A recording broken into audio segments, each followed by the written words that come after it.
Eu sou o Dr. Douglas Lopes, apresentador do programa Fala Doctor, e hoje nós vamos falar de doenças respiratórias. E a gente sabe que Santa Maria, ela tem 4 estações num dia. Ela é quente, frio, ela às vezes até uma primavera. E para a gente que já está aqui, eu no caso, eu sou de Santiago, mas já estou há 30 anos aqui em Santa Maria, eu já tenho uma nova...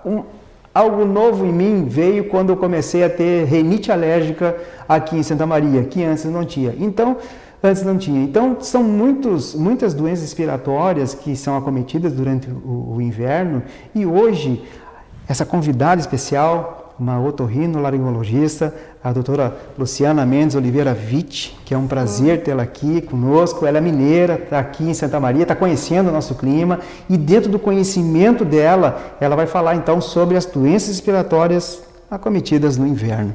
Seja bem-vinda, Lu, é um prazer tê-la aqui. Essa doutora que vem de longe, né, veio por meio do marido e tudo, e está aqui então em Santa Maria, e é um prazer tê-la aqui. Obrigada. Dentro do programa Fala Doctor. Eu que agradeço o convite, uma oportunidade, né, de mostrar um pouquinho do trabalho e trabalhar de forma principalmente preventiva, né, vendo que essa época do ano, principalmente esse período de inverno, entre transição inverno-primavera, tenho visto muitos pacientes se queixando, principalmente das rinites, sinusites, que são as doenças de vias aéreas superiores no inverno. Mudanças bruscas de temperatura, oscilando entre muito calor ou muito frio, isso acaba prejudicando, né, as nossas funções aéreas, das vias aéreas, e com isso a demanda maior que temos dos pacientes nesse período de ano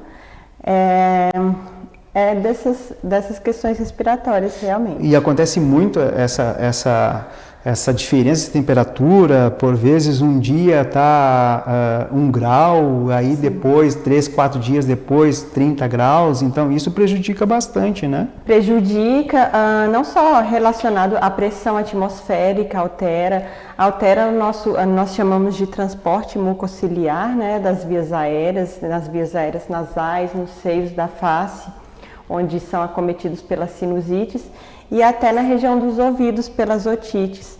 Então isso tudo é prejudicado, a nossa função natural ela é prejudicada, e quem já tem uma tendência a ter esses problemas tende também a ter um agravamento, uma piora nesse período do ano. Além de vir também as gripes.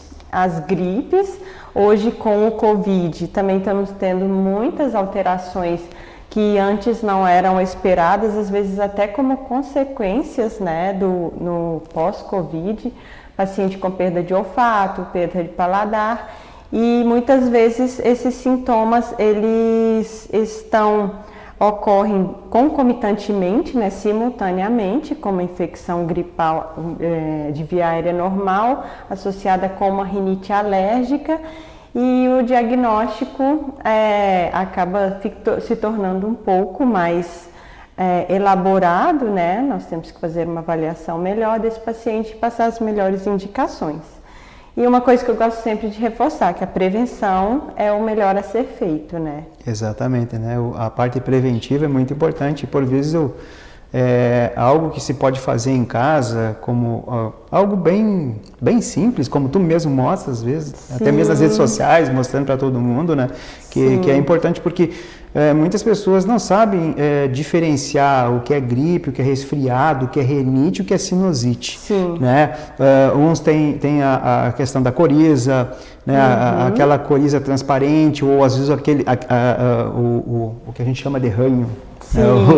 Então, o catarro, né? Então muitas pessoas não sabem. Até é bom tu explicar assim, essas diferenças da sintomatologia, ou com febre ou sem febre. Então as pessoas pensam assim, não, eu estou com gripe. Aí chega no otorrino e, não, você não está com gripe, você está com resfriado, e assim por diante. Sim. O que inicialmente, né, uma rinite alérgica, que digamos que é o principal, né? Ou às vezes é o início de um processo evolutivo. Geralmente o paciente que tem muita coceira nasal, espirros frequentes, principalmente no período da manhã, A coriza, né, que é aquela secreção bem clarinha que sai do nariz frequentemente ao longo do dia. E sensação de obstrução nasal, né? O paciente relata aqui que o nariz está trancado, sensação de nariz trancado. Esses são os principais os principais sintomas de quadros de rinite. E às vezes o próprio paciente ele já cita para a gente os fatores que desencadeiam: mudança de temperatura, mofo, ambientes que ficam muito fechados, principalmente em períodos chuvosos e nublados que não entra luminosidade na casa, ambientes com poeira, nesses períodos que tem mais vento também acaba trazendo mais pó para casa, e na transição para a primavera os pólens. Aí, nesses casos, o paciente já relata que nesse período ficou mais acometido. A sinusite, nós falamos que já é o processo que passa da cavidade nasal, né, da rinite em si, para os seios da face. Geralmente o paciente tem dor na região da face, na testa, sensação de peso, aumento da secreção, aumento da obstrução nasal.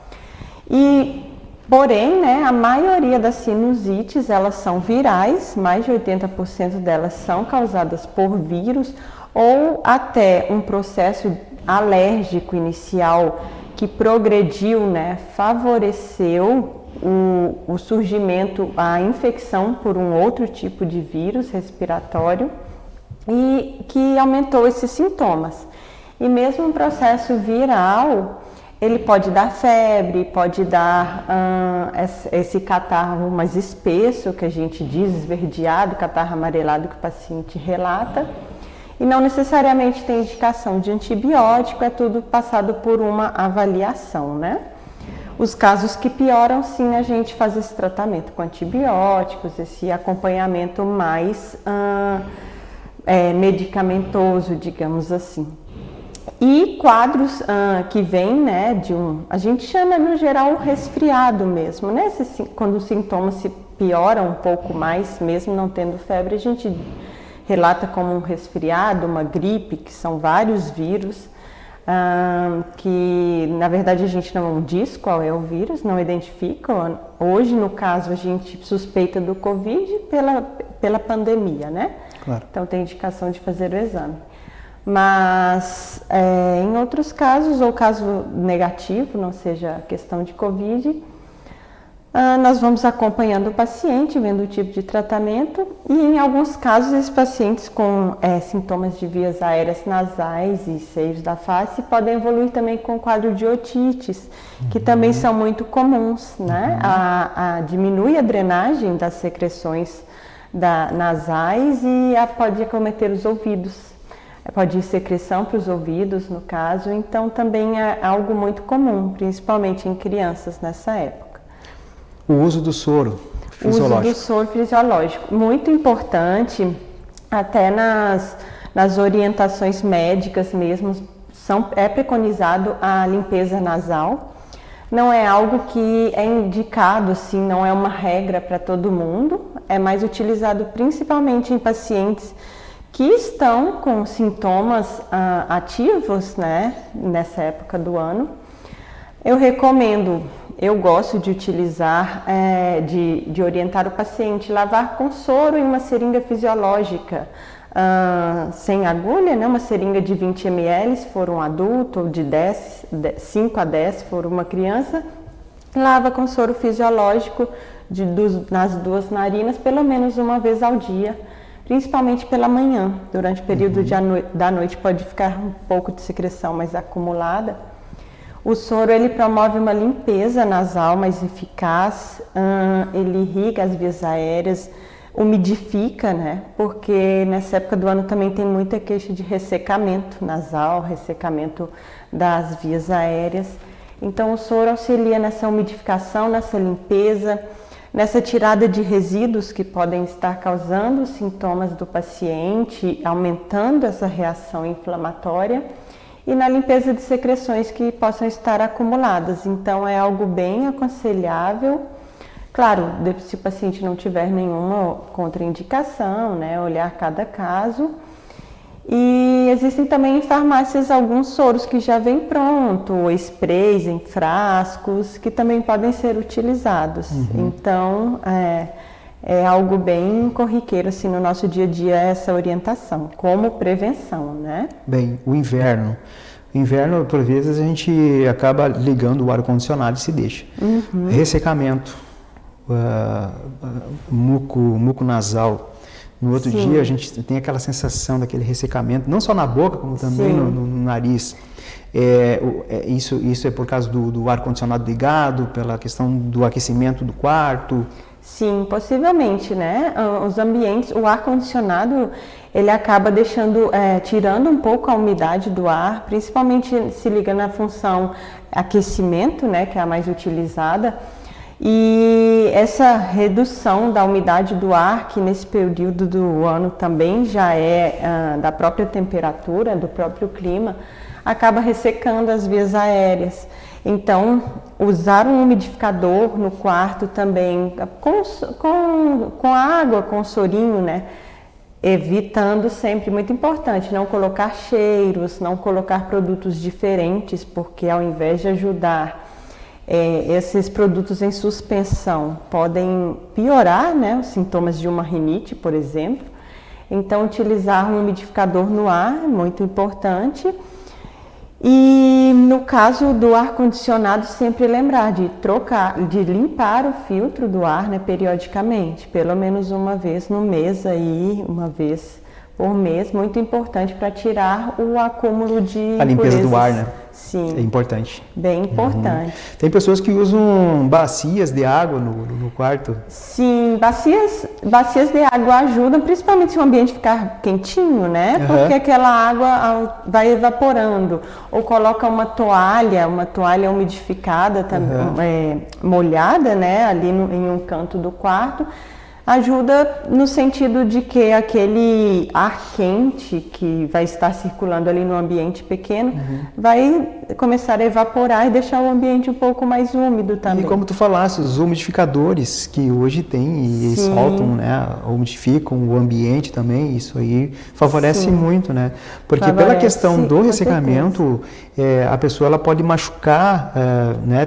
A pessoa pode colocar o dedinho no nariz, daí já fica ressecado, acontece de ter sangramento, né? Então isso vai ajudar bastante. Sim, os sangramentos nasais, inclusive, estão muito comuns nessa época do ano no consultório. Vários pacientes, principalmente nos extremos de idade, crianças que têm o hábito de manipular muito o nariz. Sim. E idosos, que os idosos por si, eles já têm a pele, via aérea, já tem um ressecamento, né, uma desidratação natural. Então, tem ocorrido muitos pacientes com esses sintomas. Então, associado com coceira, paciente está esfregando bastante o nariz, espirros, que promovem um aumento da circulação e faz uma força maior nos vasos sanguíneos do nariz, associado com ressecamento. O paciente acaba podendo ter um sangramento nasal e precisando de uma avaliação, às vezes fica até assustado, né? Com certeza, sem dúvida. Podem ser coisas simples, mas que deixam o paciente assustado. Muito. Bom, vocês estão gostando do que a doutora Luciana está falando? As orientações delas estão sendo muito boas. Então, daqui a pouquinho, no segundo bloco, vem mais. Não saiam. Logo, a gente está de volta. Até breve.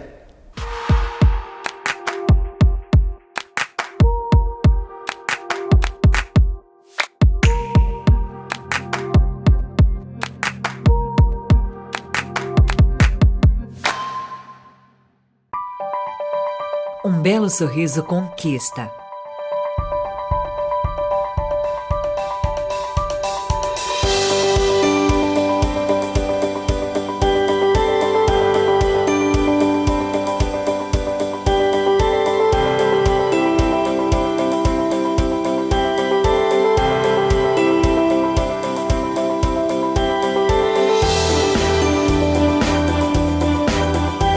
Você já conquistou o seu?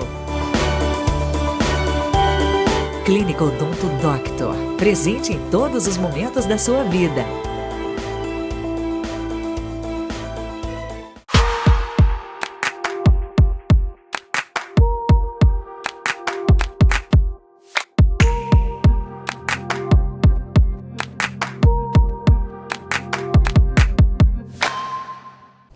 Voltamos então ao segundo tempo, falando sobre doenças respiratórias, com a doutora Luciana. Doutora, já deste muitas orientações no primeiro bloco. Acredito que todo mundo que escutou vai fazer isso em casa. Né? Umidifique seus quartos quando estiver usando o ar-condicionado no aquecimento. Isso vai ajudar bastante. E também, vamos falar de uma parte bem preventiva, que tem falado bastante. Isso é algo que eu também gosto muito, porque a prevenção, no que se previne, tem menos gasto e menos problema, né? Então, a gente tem que partir disso mesmo. Então, sobre prevenção, até mesmo antes do inverno, porque tem muitas pessoas que chegam já no inverno e, em vez de procurar algo que possa se prevenir, não faz isso. Sim. Prevenção, o que a gente orienta, né, principalmente no pré-inverno. Chegando a essa época do inverno, a gente tira as roupas, né, que estão guardadas, digamos, 4, 5 meses estão guardadas. Sempre colocar essas roupas para lavar antes, passar, né, o ferro também. O inverno começa em junho, então começar assim no veranico de maio, que já não se tem mais, né, mas já começar ali em finalzinho de abril, maio, já ir lavando. Já ir lavando as roupas, tirando, lavando, passando para remover ácaro, qualquer vestígio de mofo que às vezes pode ocorrer, né, para não prejudicar cobertores, mantas, tá? Pacientes que são muito alérgicos, a gente orienta não usar tanto tapete, evitar muito tapete com muito pelo. Animais de estimação também devem com frequência ser limpos, né, escovados para tirar os excessos de pelos. Aproveitar qualquer luminosidade, principalmente nesse período que a gente tem poucos dias de sol. Dê um dia que tem algum sol, abre as janelas, deixa a luz solar entrar, né? Porque isso daí ajuda ao combate dos ácaros, principalmente, que é um dos principais fatores desencadeantes de alergias. E nos períodos de muito vento, aí é ao contrário, né? Vamos fechar as janelas para que não entre muita poeira dentro de casa e o ambiente fique mais limpo.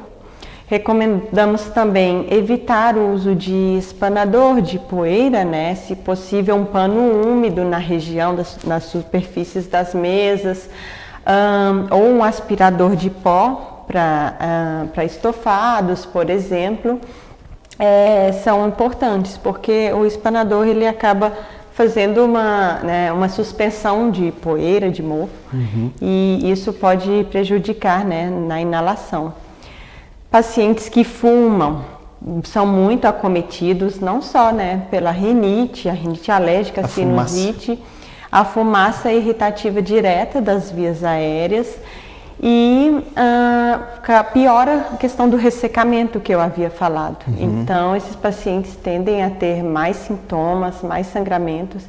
Então, assim, na medida do possível, né, o tabagismo, como forma de prevenir, né, cessar, principalmente quem já tem esses problemas de vias aéreas em casa ou algum familiar, por exemplo.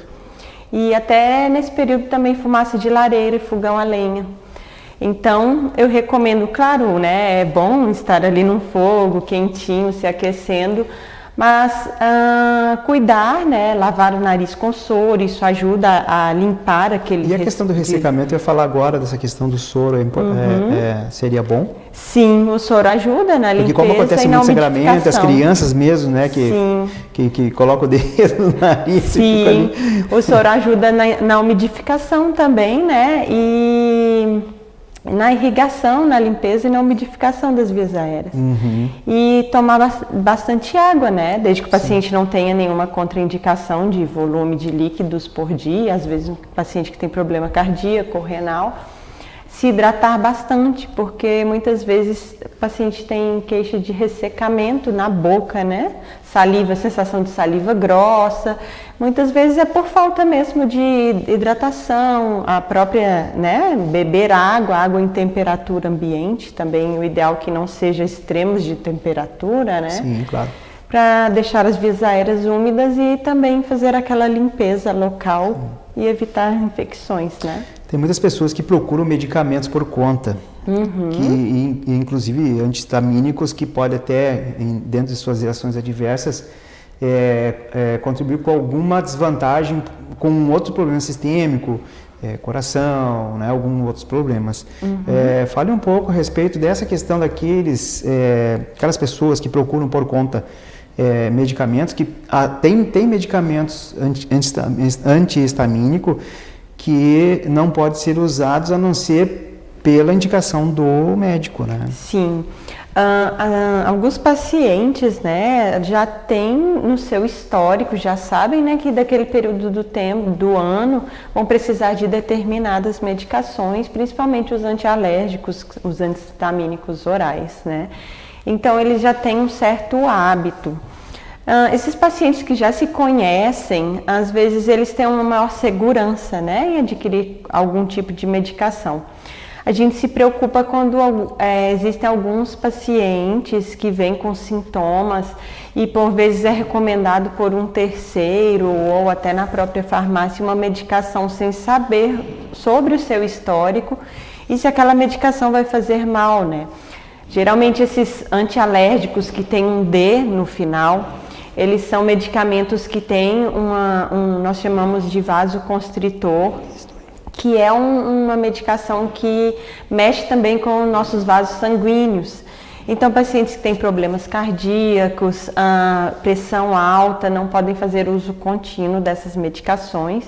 Então, deve-se haver muita cautela quanto a isso. E também relacionada àquelas gotinhas nasais. Os sprays. Sim. Né? Não necessariamente todos os sprays, sim, mas eu gosto de dizer aqueles descongestionantes nasais. Sim, claro. Aquilo para nós no consultório, né, o paciente chega e é muito comum e a gente já fica assim, não usa porque são casos realmente bem selecionados para usar aquelas gotinhas, aquelas que vendem em farmácia, 3 frasquinhos por 10 reais. 2 gotas, colocam 4 gotas. Exatamente. Em cada narina. A longo prazo. Ele, por si, pode causar uma rinite medicamentosa, que a gente fala, então o paciente vai começar a sentir muito sintoma de uma rinite, por exemplo, nariz trancado, pelo uso crônico daquele medicamento. E, além de que, né, o uso prolongado pode acometer o sistema circulatório, que é, né, um dos principais efeitos colaterais.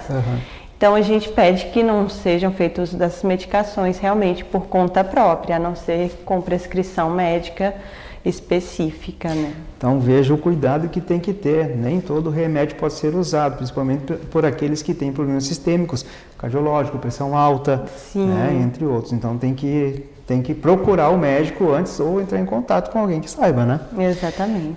Vamos voltar aos animais, tá? Certo. Então, hoje a maioria do pessoal tem o gato, o cachorro dentro de casa. E tem uns que até dormem junto. Sim. Certo? Dentro, né? Tá no quarto, tem sua caminha e tudo. Gato e cachorro, ambos numa mesma situação de largar o pelo. Não tem... uns dizem que o gato solta mais pelo, que é mais prejudicial. Não tem isso aí? Na verdade, é muito específico de cada pessoa, né? Inclusive, existem testes alérgicos hoje em dia que vai verificar pelo de animal, qual tipo de animal específico que aquele paciente tem. Sempre numa consulta a gente investiga todo o histórico, pergunta o paciente, você observa quando tem contato com algum animal, ou você observa quando tem contato com mofo, com poeira, se tem alguma construção perto de casa. Então isso já direciona a gente. Às vezes o próprio paciente já sente, eu tenho um cachorrinho em casa e quando eu me aproximo dele, eu já começo a atacar. E geralmente, né, no início a gente tenta uma abordagem mais geral, né, nesses quadros, spray nasal, limpeza nasal, e o paciente que é muito sintomático a gente já encaminha para testes alérgicos. E esses testes identificam se é poeira, se é mofo, se é até barata, né, a barata ela promove uma reação, né, também alérgica. se é pelo de cachorro, pelo de gato. Então, hoje em dia, a gente tem algumas técnicas, né, que conseguem identificar esse fator. Aves também. Passarinho, caturrita? Sim, papagaio, né, que tem, eles às vezes se coçam também e liberam alguns alérgenos. Sim. Então, para não ficar, né, a gente ficar já discriminando aquele animalzinho, a gente sempre tem muita cautela em dizer o que é, o que não é, para poder orientar melhor o paciente, né? Mas no geral a gente sempre indica um cuidado ambiental, né? Flores dentro de casa. Flores também, flores é relacionada ao pólen. Por mais que não seja a primavera, mas a flor dentro de casa ela pode ser em qualquer estação, né? Flores, principalmente, né, chegando a primavera, que começa a polinizar ali no caso, também tem pacientes, existe o teste, né, para pólen, e tem pacientes que vão se demonstrar mais reativos nessa época do ano. Não só pelo pólen em si, como também cheiros, né, às vezes tem algumas flores que têm um cheiro muito forte, um lírio, por exemplo. Isso. E o cheiro em si pode ser irritativo direto, não necessariamente o pólen. Até produtos de limpeza, né? Se o paciente já tem esse histórico, produtos de limpeza com um odor muito forte, a gente também pede para que seja de forma moderada, reduzir, né? Quanto menos odor, até em produtos desodorantes, por exemplo, aerossóis, odores... Perfumes. Perfumes, algo que seja mais suave, né? Nesses casos de pacientes que já tem um histórico, tenha essa sensação de piora dos sintomas. Sim. Existem crises alérgicas com uma irritabilidade muito grande. Com certeza. Que às vezes a reclamação é de qualquer remédio que tiver na frente ele toma, né? Exatamente. Existe, né, realmente a rinite, ela tem um rol de subgrupos de rinite, né? Então existe a rinite alérgica, é mais comum, mas existe também as rinites irritativas diretas, que não necessariamente, né, isso aí da parte médica falando assim, não desencadeia um processo alérgico em si, mas é um irritativo direto da via aérea.